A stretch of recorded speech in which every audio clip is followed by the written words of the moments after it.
Hey guys, welcome back to Talking Tuesdays. This week's video, I'm talking about the 3 biggest lies and misconceptions keeping you from achieving your dream body and getting your ideal results. So there are a lot of these, and although they make sense when you hear them, scientifically they aren't beneficial, and a lot of them cause more bad than they do good. So one of the biggest ones, and one of the ones with the biggest negative effects, is the idea that the less I eat, the skinnier I'll get. We know that this doesn't work. It works to a certain degree. So say if you're eating slightly less within a day, so in a routine, if you're eating the same amount a week, roughly, obviously not to exact calories, and you're releasing the same amount as a week, you'll be absorbing around the same amount. Then if you slightly lower it, say by a couple hundred calories, when I say a couple hundred, I don't mean like 800, I mean like literally 200 calories, if that, then over time you will start to see a decrease in body fat percentage, or a lower in the weight that you're putting on, because obviously we're taking in less, but it's a slight amount less. If we're taking in a dramatic amount less than what our body's used to, it recognises this, that there's not enough food available, so it goes into what we call fat storage mode, where our metabolism slows down. When our metabolism slows down, and metabolism is the rate at which all reactions are happening in our body. So you might have heard the term have a fast metabolism. People with fast metabolisms are stereotypically a lot skinnier. So when we go into fat storage mode and our metabolism slowed down, we're burning through calories slower, meaning that although we're eating less, it doesn't mean that we're actually burning through the calories and we're lowering our body fat percentage. It can actually mean that we're increasing our fat, which is obviously not what we're aiming to do. So you're eating less and you're getting less nutrients, which is obviously really bad for our body because we're not getting what our body needs for the ideal to be lowering our body fat percentage, but really you're actually just going to be increasing or sustaining it, and you're getting more negative results than you are getting good results, because at the end of the day you're not getting good results. One of the second biggest misconceptions that people follow is the more protein I eat, I need a lot of protein to build up muscle. So this is why people will do a workout and then they'll be taking in a massive amount of protein, eating lots and lots of meats or eggs, as well as having protein shakes. When it comes to protein shakes, it depends what you're drinking.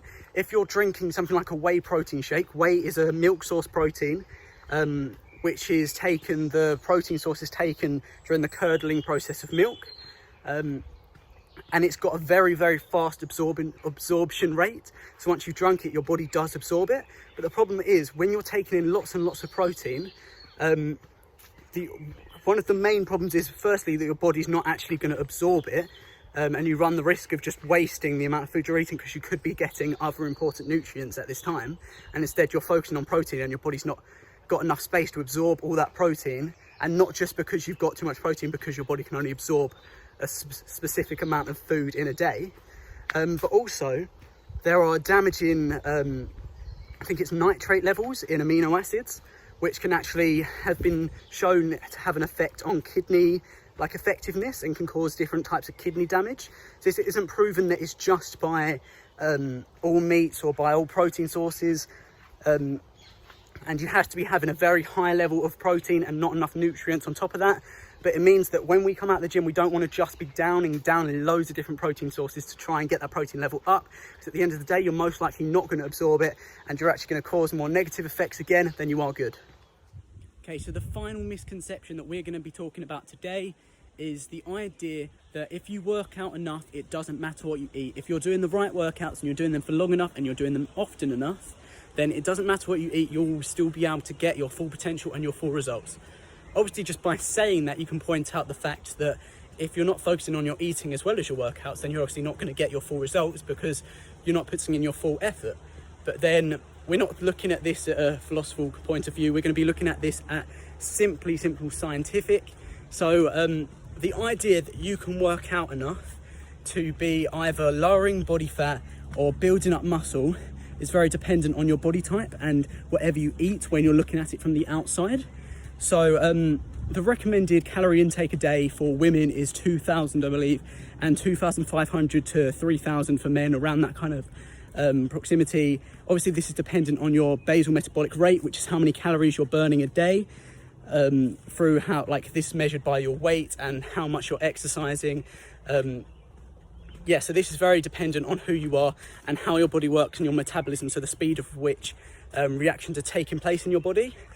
There is a very, very unlikely chance, unless you have a very, very high metabolism, that you are going to be burning through the calories at enough rate through workouts to be on top of what you're eating. Because at the end of the day, having one meal can add up to 1,000 calories. Like if you're having one bad meal, so having 3 of them a day, you're already at 3,000 calories. That's without snacks, without drinks, or anything else on top of that.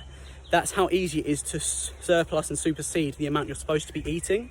And the idea that you can then be working through that when you're only most likely going to be burning around 2,000 calories a day with normal exercise levels, without going above and beyond the average like workout rates, is very, very unlikely. But even if your metabolism is high enough and you're working out enough, maybe you can achieve the physical body that you want on the outside through working out enough and not worrying about what you're eating. But then you have to take into account that health and well-being isn't just what we look like.